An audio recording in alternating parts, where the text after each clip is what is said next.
కానీ ఈటల రాజేందర్ గారికి అన్యాయం చేస్తున్నారని ఒక కోణం కూడా బయటకు వస్తూ ఉంది. మళ్ళీ పార్టీ మారుతారని కొన్ని చర్చలు జరుగుతున్నాయి. లేదు కొత్త పార్టీ పెట్టబోతున్నాడు ఈటల రాజేందర్ అని ఒక చర్చ జరుగుతుంది. బీజేపీ అతను సరిగ్గా వాడుకోవట్లేదని ఒక చర్చ జరుగుతుంది. ఎందుకు అంటే ఈటల రాజేందర్ గారికి ఖరారు అయిపోయింది అని కూడా ఒక వార్తలు రావడం జరిగింది. మీరేం చెప్తారు దానికి? ఇప్పుడు ఈటల రాజేందర్ గారిని పార్టీ వాడుకోవట్లేదో ఇంకొకరినో తాడూరు శ్రీనివాస్ని వాడుకోవట్లేదో కాదు. పార్టీ వేదికగా మేము ఎదగడానికి ఆ వేదికను ఉపయోగించుకోవాలి. ఎంతో కార్యకర్తల మంది శ్రమ చేసి ఆ వేదికను నిర్మాణం చేసినారు. ప్రాణ త్యాగం చేసి పార్టీలు నిర్మాణం అవుతాయండి. ఇలా ఆ బీఆర్ఎస్ పార్టీ కూడా కులుకుతున్నాడు కదా. ఎవడబ్బా సొమ్మని ఆ కేసీఆర్ కులుకుతున్నాడు. ఎవడబ్బా సొమ్మని కేసీఆర్ కుటుంబం కులుకుతా ఉంది. బెంజ్ కార్లల్లా బిల్డింగ్లల్లా లక్షల కోట్ల రూపాయలు పెట్టి అమెరికాలు స్పెషల్ ఫ్లైట్లు ఇవన్నిట్లల్లో వాళ్ళు తిరగగలుగుతున్నారంటే ఎవరిది? కార్యకర్తల శ్రమ, కార్యకర్తల రక్తం, కార్యకర్తల మీద కేసులు, అనేక మంది ఆత్మత్యాగము బలిదానము చేసుకుంటే ఆ పార్టీ నిర్మాణం జరిగింది. దాని మీద కులుకుతుంది ఆయన కావచ్చు. ఏదో ఒక రోజు పాపం తలిగే కదా ఇవాళ కుప్పకూలిపోయినారు కార్యకర్తల శ్రమని. ఇవాళ బీజేపీ పార్టీ వేదిక ఎంతమంది నిర్మాణం చేస్తే అయిందండి ఈ రోజుకి ఆ పొజిషన్ వచ్చింది. ఒక తాడూరు శ్రీనివాస్ గారు, మనము ఈటల రాజేందర్ గారు, లేకపోతే ఇంకెవరో XYZ వస్తే ఆ పార్టీ లేచిందా? ఆ పార్టీ ఉన్నది కాబట్టి ఆ రోజు మేము బీఆర్ఎస్ పార్టీని మాకు నచ్చలేదు, వారి సిద్ధాంతం వదిలేసినాం. ఈ వేదిక ఉన్నది కాబట్టి ఈ వేదికలకు వచ్చినాం. ఈ వేదికకు ఒక కప్పు ఉంది, వానబడ్డా ఎండబడ్డా ఇది కాపాడుకుంటుంది అని చెప్పి వచ్చినాం కదా. అవును, డెఫినెట్గా ఈటల గారికి అపారమైనటువంటి అనుభవం ఉంది, మంత్రిగా అనుభవం ఉంది, మిగతా విషయాల్లో అనుభవం ఉంది. అందుకే కదా వారికి హుజూరాబాద్లో టికెట్, గజ్వేల్లో టికెట్ ఇచ్చినాం. ఒకవేళ ఓడిపోయినా మళ్ళీ వారి సేవలు, వారి ఎక్స్పీరియన్స్ ఉట్టిగా పోవద్దని మళ్ళీ ఎంపీకి ఇచ్చుకున్నాం కదా. ఇక్కడ మల్కాజ్గిరి అతిపెద్ద కాన్స్టిట్యున్సీ. అవును, వారి కాన్స్టిట్యున్సీ. మనము ఇక్కడ మల్కాజ్గిరి ఇంతకుముందు లేడు కదా. లేదు. సో నేనేమంటున్నా, అయినా మల్కాజ్గిరికి బీజేపీ పార్టీ ఇచ్చి ఒక మెట్రోలో గెలిపించుకున్నారు. ఇంత పెద్ద కాన్స్టిట్యున్సీ, ఇలా పార్లమెంట్లో అతిపెద్ద కాన్స్టిట్యున్సీకి ఎంపీ ఎవరు అంటే ఈటల రాజేందర్ గారు. The wonder has become from which BJP party కదా. ఉండొచ్చు వారికి ఉన్న ఫేమ్ అండ్ ఉపయోగపడుతుంది. వైస్ వర్సా ఉంటుంది ఏదైనా కదా. భుజం కలిపినప్పుడు కందేపే కందే మిలాయతో వారిది పార్టీకి, పార్టీది వారికి. మీరు ఎందుకు మమ్మల్ని అట్లా ఇబ్బంది పెడతారు? ఈటల గారినైనా ఇంకొకరినైనా మీడియాకు ఆ పేరు వాడుకోకపోతే యూట్యూబ్లకు బతుకుదేరు లేదా? వారికి లేదు కదా ఎటువంటి disappointment. Tomorrow he may become greater personality కదా. దేశంలో మంత్రి కావచ్చు, రేపు రాబోయే కాలంలో ముఖ్యమంత్రులు కావచ్చు, మంత్రులు కావచ్చు. ఎందుకు పరిమితం చేస్తున్నారు మా నాయకులని? కానీ చాలా మంది నాయకులు కూడా దీని మీద అసహనంగా ఉన్నాయని వార్తలు వస్తూ ఉన్నాయి. ఏం అసహనం లేదు. ఇంకోటి మీరు క్వశ్చన్స్ చేస్తున్నారు. BJP party is a political party. BJP BC సంఘం కాదు. బీసీ సంఘం అనుకో ఎప్పుడు కూడా పర్మనెంట్ ఓబీసీ ప్రెసిడెంటే ఉంటాడు. బీసీ సంఘానికి ఏముంటుంది? రైట్. అవును, వేరే వాళ్ళు ఒక రెడ్డి ఇంకెవరో వచ్చి ప్రెసిడెంట్ కారు. రైట్. మరి బీజేపీ బీసీ సంఘమా? ఎప్పుడు పర్మనెంట్. ఇప్పుడు నేను చెప్పిన ఇంతమంది లిస్టు చెప్పిన, ఇక అంతమందిని కాదని ఇక వేరే వర్గాలకు ఎవరికి ఇవ్వద్దా? ఇక అది పర్మనెంట్ బీజేపీ పార్టీ యొక్క అధ్యక్ష స్థానం బీసీ రిజర్వ్డ్ పర్మనెంట్ అని ఉందా? లేదు. డెఫినెట్గా అన్ని వర్గాలను మేము కూర్పు చేసుకోవాలి కదా. ఖచ్చితంగా. మీకు ఉదాహరణకు చేస్తా, కాంగ్రెస్ పార్టీకి మాకు డిఫరెన్స్ చెప్తాను.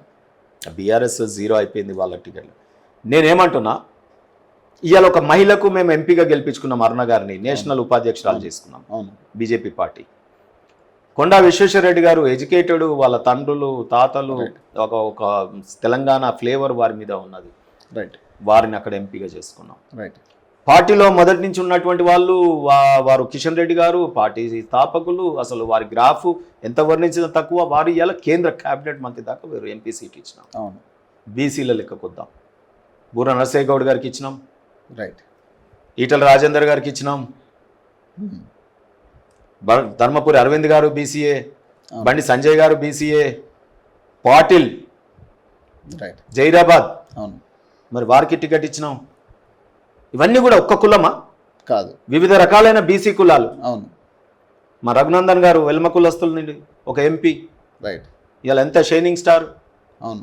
ఆ తర్వాత అరవింద్ గారు పసుపు బోర్డు తీసుకొచ్చి మొత్తం నిజామాబాద్లో ఒక ముఖ్యమంత్రి కూతుర్ని ఓడగొట్టేసి. రైట్. అట్స్ ఎ వండర్. మా రామకృష్ణారెడ్డి గారు ఇక్కడ మన కామారెడ్డిలో 2 ముఖ్యమంత్రి క్యాండిడేట్లను ఓడగొట్టి పడేసినాడు. సీతారాం నాయక్ ఒక ప్రొఫెసర్ బీఆర్ఎస్లో బనికిరాడంటే ఇక్కడ ఎంపీగా టికెట్ తీసుకోవడం జరిగింది. ఇట్లా అన్ని వర్గాలను కూర్పు చేసుకుంటే మంచిదా పవన్ గారు? లేకపోతే రేవంత్ రెడ్డి గారి లెక్క ఏది మన కాంగ్రెస్ పార్టీ ప్రతి ఎంపీ సీట్లో 2 ఎమ్మెల్యే సీట్లు ఇస్తామని చెప్పి మోసం చేయడం, ఎన్నికలలో ఇవ్వకపోవడం, నామినేటెడ్ పదవులు కార్పొరేషన్లు అన్నీ ఒక కులానికే ఆయన కులానికే ఇచ్చుకోవడం, అడ్వకేట్ జనరల్ వచ్చిన ఆయన కులానికే ఇవ్వడం, ఇంపార్టెంట్ ఫోకల్ పోస్టులన్నీ ఆయన కులానికే ఇవ్వడం, ఇంటెలిజెన్స్ ఈయన కూడా ఆయన కులస్తునికే ఇచ్చుకున్నాడు, కేసీఆర్ ఉన్నప్పుడు ఆయన కుల పైనకే ఐజీ ఇంటెలిజెన్స్ ఇచ్చుకున్నాడు. గట్ల ఇవ్వమంటురా బీజేపీ పార్టీని? అట్లా ఇస్తే సంతోషం. అన్ని కులాలకైతే న్యాయం చేయాలి. అది ఒక పూల దండలాగా ఎంత బాగుంది బీజేపీ ఎంపీలు. అది చూడండి, ఒక్క ఎంపీది ఒక్కొక్క కులం, అంటే నేను అన్ని వర్గాలకు ప్రాతినిధ్యం రేజ్ అవుతున్న క్వశ్చన్స్ ఇవే. బేసిక్ ఇప్పుడు అంటే నేను అనేది ఏంటంటే రామచంద్ర గారికి ఇచ్చిన తర్వాత ఏదైతే ఉందో, సో ఏదైతే బీసీకి మేము ముఖ్యమంత్రి టికెట్ ఇస్తామన్న బీజేపీ ఎందుకు బీసీని అధ్యక్షుడు చేయలేదనే పాయింట్ నేను చెప్తాను వినండి. మీరు ఇంకా ముఖ్యమంత్రి దగ్గరే ఉన్నారు తెలంగాణలో. బీజేపీ పార్టీ టైం వస్తే ఓబీసీ ప్రధానమంత్రిని 3 సార్లు చేసినాం హ్యాట్రిక్. నెహ్రూ కుటుంబం తర్వాత ఒక రికార్డ్ నెలకొల్పినాం. ఆఫ్టర్ నెహ్రూ ఫ్యామిలీ, గాంధీ కుటుంబం తర్వాత, అది గాంధీదా నెహ్రూ కుటుంబమా అది ఏంటో కన్ఫ్యూజన్ నాకు తెలియదు. కానీ నేనేమంటున్నానంటే వాళ్ళ తర్వాత అతి ఎక్కువ పీరియడ్ బీజేపీ పార్టీ ప్రధానమంత్రి గారు మోడీ గారు ఓబీసీ. గంత దమ్ము గంత దిల్లు రాహుల్ గాంధీ కుటుంబంలో ఉంచదా? రేపు సోనియా గాంధీ గారు కూడా ప్రధానమంత్రి తీసుకోబోయి. ఇప్పుడు టైం వచ్చినప్పుడు నెహ్రూ తర్వాత ఇందిరాగాంధీని ప్రమోట్ చేసినారు. ఇందిరాగాంధీ రాజీవ్ గాంధీని, సంజయ్ గాంధీని ప్రమోట్ చేసినారు. సంజయ్ గాంధీ ఎలిమినేషన్ ఎట్లయిందో మనకు తెలియదు. రెండోది మేనకా గాంధీని శంకరగిరి మాన్యాలు పట్టించారు. సోనియా గాంధీ యూపీఏ చైర్పర్సన్ అయిపోయి డమ్మీ ప్రధానమంత్రిని పెట్టి ఆమె రాజ్యం వెళ్ళింది. ఆ తర్వాత ఇవాళ రాహుల్ గాంధీ గారు ఒక డమ్మీ ఆడ ప్రెసిడెంట్ ఖర్గేని పెట్టేసి నడవలేని ఆయనని, మోకాలు లేవలేని ఆడ పెట్టి ఈయన యంగు ఉరుక్కుంటా పాదయాత్రలు చేసుకుంటా ఈయన నడిపిస్తున్నా అనే ఫీలరు ఈయన వదులుతున్నాడు. ఆ తర్వాత మళ్ళా రేపు రాహుల్ గాంధీ ఫెయిల్యూర్ అవుతున్నాడు. ఎట్లరో దేవుడా ఆమె ఇందిరాగాంధీ లాగానే ఉంటుంది ఫేసు కటింగ్ అని చెప్పి ప్రియాంక గాంధీని తెచ్చే ప్రయత్నం చేస్తున్నారు. అంటే ఆల్టర్నేటివ్ మెకానిజం. ఇవాళ బీఆర్ఎస్ పార్టీ మునిగిపోతుందేమో అని కవితని ఇంట్లోకి వెళ్ళే మెల్లగా తయారు చేస్తున్నారు చూడండి. ఇట్లా కొన్ని పాలిటిక్స్ లో జరుగుతాయి. మరి ఇవాళ బీజేపీ పార్టీ ఓబీసీని ప్రధానమంత్రిని చేసే, రాజ్యసభకు చైర్మన్ గా ఉపరాష్ట్రపతిని ధనకర్ గారు ఓబీసీని చేసే, ఆదివాసీ బిడ్డని ప్రెసిడెంట్ చేసే, అంతకుముందు ఎస్సీ బిడ్డని కోవింద్ గారిని ఆయనను చేసే, మళ్ళీ ఆ తర్వాత అంతకుముందు మైనార్టీ ఎన్డీఏ రూపంలో అబ్దుల్ కలాంను చేసే, ఇవాళ 27 మంది క్యాబినెట్ మంత్రులని ఓబీసీలను చేసింది. మేము చేసిన పర్సెంటేజ్ ఇవన్నీ కాంగ్రెస్ పార్టీ చేసిందా? అరే నువ్వు అది చేసి రారా భయ్ మాట్లాడు మాతోని. ఇదంతా పోనీయండి. రేవంత్ రెడ్డి గారిని నేను వీడికెళ్ళి ఛాలెంజ్ చేస్తున్నా మీ ఓకే టీవీ ద్వారా. నీ క్యాబినెట్లో మమ్మల్ని ప్రశ్నించే ముందు ఇవాళ మేము ఇచ్చినటువంటి కేంద్ర క్యాబినెట్లో 27% ఇచ్చినాం కదా, 38% ఎంతో అవుతుంది. అన్ని మంత్రి పదవులు ఈను, అన్ని మంత్రి పదవులు ఏం ఒక బీసీ మా పొన్నం గారికి ఒక బీసీ శాఖనే చేయగలుగుతాడా? చేయలేడా? నీ దగ్గర ఉన్నటువంటి విద్యాశాఖ చేయలేడా? నీ దగ్గర ఉన్నటువంటి హోంశాఖ చేయలేడా? నీ దగ్గర ఉన్న ఏది చేయలేడు చెప్పండి? నీ దగ్గర ఉన్న 5 శాఖలకి ఒకటి మంచి మంచి శాఖలన్నీ నీ దగ్గర పెట్టుకుంటావు. ఏం చేద్దామని పెట్టుకున్నారు? అవినీతి చేద్దామనే. అంటే ఒక బీసీ కాబట్టి ఇక ఎన్ఎస్సీఐకేలో వచ్చాడు Ponnam Prabhakar. Is very senior, committed Telangana పోరాటం. అక్కడ ఏం ఉండదండి, సర్వీస్ ఇచ్చిన వాళ్ళకు ఉండదు. ఒక కమిటెడ్ తెలంగాణలో ఎంపీలు ఆ రోజు ఖతర్నాక్ పోరాడారు. ఎవరు? వివేక్ మొన్న ఇచ్చారు, సరే సతాయించి పోరాడిండు కదా. పొన్నం పోరాడిండు, ఆయన కోమటిరెడ్డి రాజగోపాల్ రెడ్డి పోరాడిండు, ఇచ్చిర్రు ఆయనకు ఇవ్వలే. నువ్వు ఎక్కడ పోరాడినావు అని అన్ని మంత్రి పదవులు నీ దగ్గర పెట్టుకున్నావు. సో నేనేమంటున్నా అంటే వీళ్ళందరూ కూడా ఆచరించరు కానీ మాటలు చెప్తారు. అర్థమైందా? ఇప్పుడు వాళ్ళకి ఏంది, బీజేపీ అంటే చాలు. పడుకున్నప్పుడు కళలో బీజేపీ కనిపిస్తుంది తెలంగాణ రాష్ట్రంలో. అసలు ఇప్పుడు మేము మర్చిపోయి ఏమన్నా పోరాటం చేస్తే రేపు బీజేపీ వస్తుందేమో. ఇక బీఆర్ఎస్ పార్టీ అయితే గజగజ అనుకుతున్నది బీజేపీకి. వాళ్ళ ఎత్తుగడలు మామూలుగా లేవు. ఇక ఆ యూట్యూబ్ల మీద బతుకుదామని చూస్తున్నారు. కార్యకర్తల కాళ్ళు ఇరగొడతారు, యూట్యూబ్లకేమో ఆయన కేటీఆర్ గారు సెల్లు తప్ప ఆయన వేరే యుద్ధం ఉండదు. నిజంగా భూమి మీద తిరగడు ఆయన. ఓన్లీ వాట్సాప్లో తిరుగుతాడు, ఫ్లైట్లలో ఫ్లైట్ మోడ్ పెడుతుండొచ్చు కొద్దిసేపు, తర్వాత మళ్ళీ వాట్సాప్ మోడ్లో, ట్విట్టర్ మోడ్లో దాంట్లోనే ఉంటారు.